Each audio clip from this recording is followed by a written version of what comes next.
Good morning everyone. आज हम भारत में संस्कृति संगम पाठ के रचयिता के बारे में डिस्कस करेंगे। तो पाठ का नाम है भारत में संस्कृति संगम और इसके रचयिता है रामधारी सिंह दिनकर। तो इनका लेखक परिचय आज हम देखेंगे। तो रामधारी सिंह दिनकर का जन्म 1908 में बिहार के मुंगेर जिले के सिमरिया गांव में हुआ। वे पटना विश्वविद्यालय के स्नातक थे। वे अपने जीवन में अध्यापक, पटना विश्वविद्यालय के रजिस्ट्रार, उपकुलपति और भारत सरकार द्वारा मनोनीत राज्यसभा सदस्य रहे। भारत सरकार की ओर से उन्हें पद्म भूषण की उपाधि प्राप्त हुई।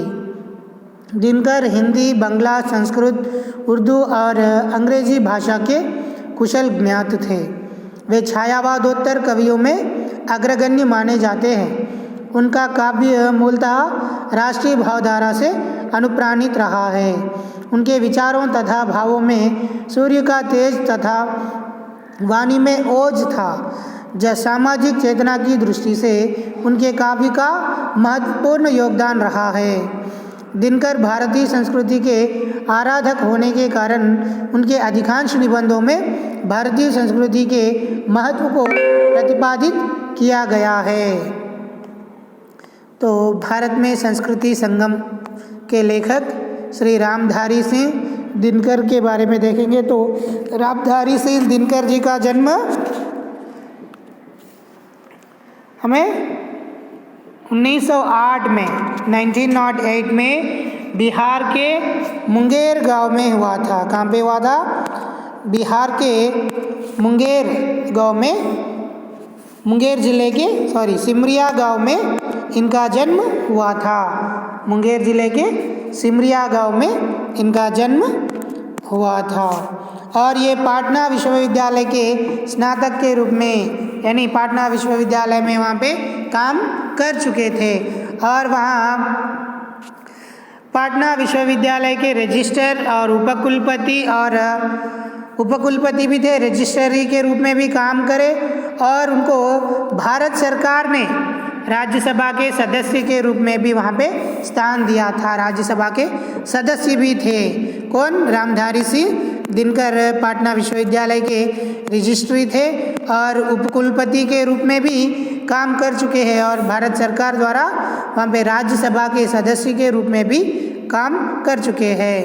और उनको भारत सरकार ने पद्म भूषण की उपाधि से भी सम्मानित करे थे। भारत सरकार के द्वारा इनको पद्म भूषण की उपाधि भी प्राप्त हुई थी।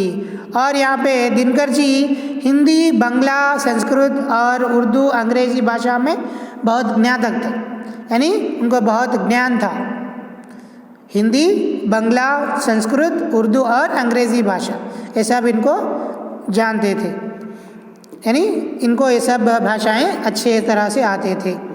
ये छायावादोत्तर कवियों में अग्रगण्य माने जाते हैं। जो भी छायावादोत्तर कवियाँ हैं उनके अंतर्गत इन्होंने प्रथम स्थान पर इनको मानते हैं। और इनकी काव्यों में मेनतम क्या होता था? राष्ट्रीय भावधारा ज़्यादा रहता था, यानी राष्ट्र के प्रति प्रेम, राष्ट्र के प्रति चाहत, इच्छा बहुत ज़्यादा थी इनके रचनाओं में, इसलिए हमें वही ज़्यादा देखने को मिलता था बोल रहे। और इनके भाव में सूर्य की तरह तेज, जो बोलना चाह रहे थे उनके भाव में उसी तरह से तेजी से उन्हें प्रकट करते थे। और उनके वाणी में बहुत ओजस्वी थी, यानी वो माधुर्य, जैसे बोलना था वो खट्टे भी हो मीठे भी हो, जैसे भी उन्होंने बोलते थे। और यहाँ पे इनकी सामाजिक दृष्टि से देखें तो इनकी रचनाएं बहुत महत्वपूर्ण हैं, यानी समाज को कुछ चेतना देने वाले कहानियाँ इनके होते थे।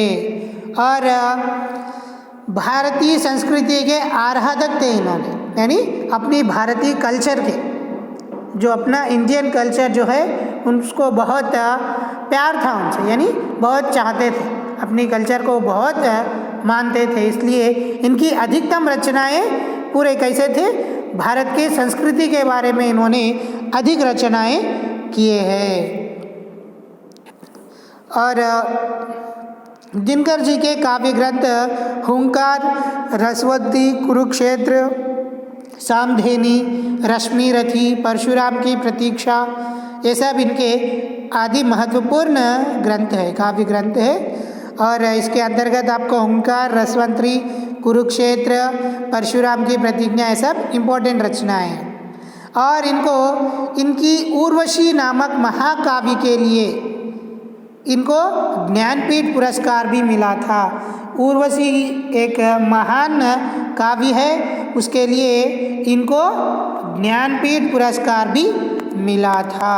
उर्वशी का काव्य के लिए इनको ज्ञानपीठ पुरस्कार भी मिला था। और दिनकर जी की रचनाओं में जीवन के विविध पहलुओं का चित्रण होता है, तो इनके जो भी रचनाएं उनके अंतर्गत जीवन के विविध पहलू यानी सब अंशों के बारे में इनकी रचनाओं में घोषित होता था। और उनके विचार प्रगतिवादी चेतना से प्रभावित अवश्य है, लेकिन राष्ट्रीय एवं सांस्कृतिक भावनाओं से युक्त। इनके विचार कैसे थे, प्रगतिवादी थे, फिर भी यहाँ पे इनकी हर एक रचनाओं में राष्ट्रीय एवं सांस्कृतिक भावना ज़रूर होते थे, यानी राष्ट्र के प्रति और संस्कृति के प्रति उनकी रचनाएं उनके अंतर्गत इसमें गूंजती थी बल्कि बोल रहे। और उनकी मानवतावादी दृष्टि ने उन्हें साहित्य के क्षेत्र में प्रमुख स्थान दिलाया है।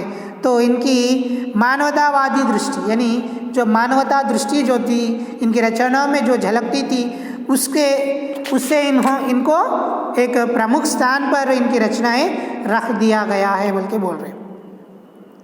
संस्कृत के 4 अध्याय नामक ग्रंथ उनके इतिहास और संस्कृति संबंधी दृष्टिकोण को स्पष्ट करता है। इनकी एक रचना संस्कृति के 4 अध्याय ये जो ग्रंथ है, इस ग्रंथ से हमें ये पता चलता है कि इनको इतिहास और संस्कृति के अंतर्गत कितनी रुचि है, कितनी लगाव है। इस रचना से, इस ग्रंथ से हमें पता चलता है बल्कि बोल रहे। और यह ग्रंथ भारतीय संस्कृति और इतिहास को समझने का एक अच्छा स्रोत है बोल रहे। ये ग्रंथ से हमें भारतीय संस्कृति के बारे में और इतिहास के बारे में बहुत आसानी से समझ सकते हैं बल्कि यहाँ पे बता रहे। और पाठकों में नया उत्साह, उमंग एवं स्फूर्ति संरचित करने में दिनकर की रचनाएं समक्ष थे। यानी जो पाठकों को जो जिसके अंतर्गत रुचि होती है उसको प्रदान करने में, उनको उत्सुक करने में, स्फूर्ति चेतना देने में इनकी रचनाएं कभी भी पहले रहते थे बोल रहे। और हिंदी साहित्य के इस महान साहित्यकार का स्वर्गवास सन 1974 में हुआ है, यानी इनकी मृत्यु 1974 में हुई थी। तो रामधारी सिंह दिनकर का जन्म 1908 में बिहार के मुंगेर जिले में सिमरिया गांव में हुआ था और पटना विश्वविद्यालय के स्नातक भी थे। और यहाँ पे उन्होंने पटना विश्वविद्यालय में रजिस्ट्री करे, उपकुलपति के नाम काम करे और भारत सरकार के राज्यसभा के सदस्य भी रहे थे और उनको पद्म भूषण की उपाधि भी मिली थी। इन्हें हिंदी, बांग्ला, संस्कृत, उर्दू और अंग्रेजी भाषा भी जानते थे और इनके रचनाएँ बहुत भावपूर्ण तथा ओजस्वी वाणी में इनकी रचनाएं हुए थे। और दिनकर भारतीय संस्कृति के आराधक थे, तो इसलिए अधिकांश निबंध इनके भारत के संस्कृति के बारे में भी हमको देखने को मिलते हैं। कुछ इम्पॉर्टेंट रचनाएं हैं ओंकार, कुरुक्षेत्र, उर्वशी, परशुराम की प्रतीक्षा। और उर्वशी महाकाव्य के लिए इनको ज्ञानपीठ पुरस्कार भी प्राप्त हुआ था। और इनके रचनाओं में जीवन के अनेक पहलुओं के बारे में भी यहाँ पे चित्रण किया गया है। और इनकी दृष्टि प्रगतिवादी होने के नाते भी यहाँ पे राष्ट्रीय एवं सांस्कृतिक भावनाओं से भरी हुई रहती थी। और संस्कृति के 4 अध्याय नामक ग्रंथ से हमें यह स्पष्ट होता है कि इनको संस्कृति पर कितनी रुचि है और ये हमारी भारतीय इतिहास और संस्कृति को समझने में बहुत सफल प्रदान होते हैं इस रचना।